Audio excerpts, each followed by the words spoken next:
Sveiki, gyvenime yra garantuoti 3 dalykai. Tai yra mokesčiai, mirtis bei problemos su nugara dėl ilgo sėdėjimo ofise.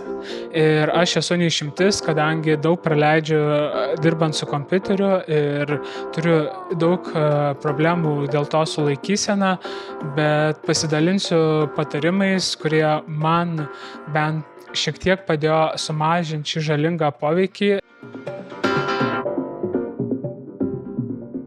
Tai pirmas dalykas yra pakeliamas stalas.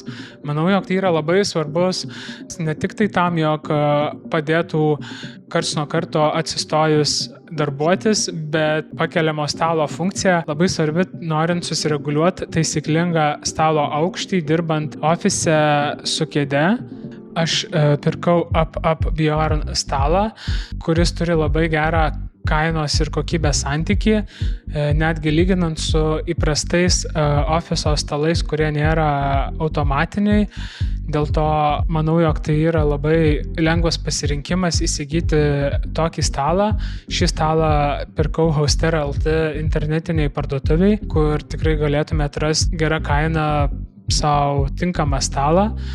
Kodėl man šis modelis patiko? Dar papildomai jisai turi programuojamą poziciją, kadangi aš dažnai keičiu poziciją tarp stovimos bei sėdimos. Minusas stovimo stalo tai, jog ilgiau stovint atsiranda nuovargis kojose, ypač stovint jaučiasi kulnai. Tam dalykui aš įsigijau papildomai kineziterapinį paminkštinimą, kuris leidžia stovint prie stalo ilgiau išstovėti, nes kojos netaip greit pavargsta.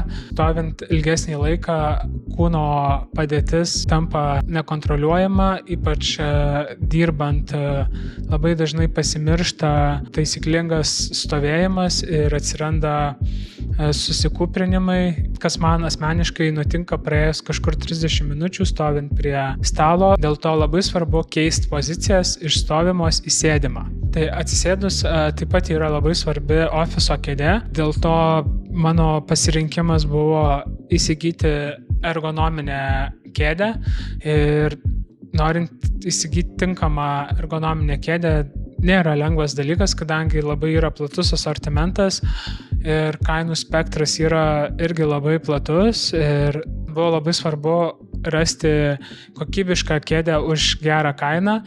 Ta pavyko padaryti Musonas.lt internetiniai parduotuviai, kuri turėjo visas svarbiausias ergonominės kėdės funkcijas, reguliuojama nugaros ir kaklo atrama, rankenų aukštis, sėdimos vietos pozicijos koregavimas. Visi šie nustatymai padeda atrasti taisyklingiausią bei geriausią sėdėjimo balansą.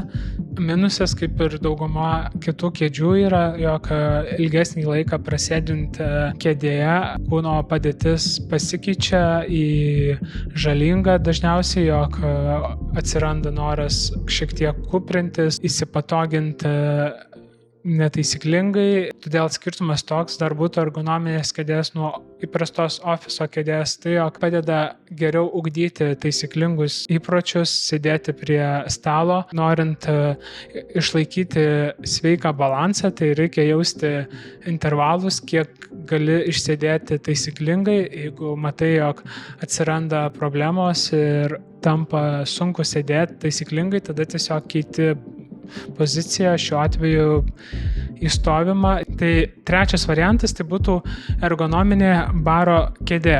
Kadangi norėjau rasti tokį tarpinį variantą tarp stovėjimo ir sėdėjimo, tai ši kėdė man pasirodė labai puikia opcija.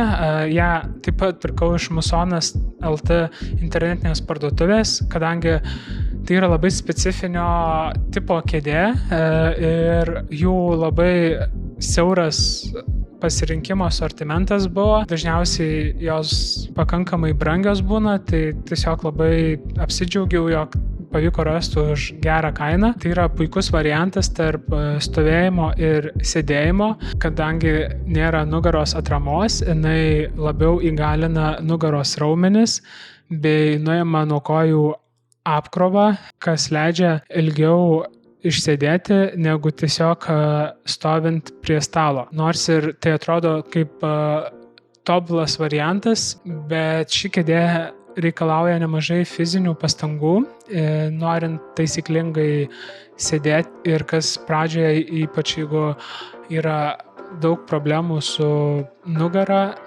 bei netaisyklinga laikysena ir sutrumpėjusiais raumenimis. Dėl to šią kėdę rekomenduoju įsigyti kaip papildomą kėdę.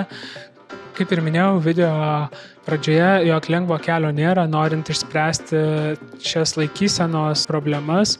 Rekomenduoju įsivertinti savo darbo vietą ir priimti atitinkamai sprendimus, ką galima įsigyti, kas padėtų ergonomiškiau bei produktyviau darbuotis.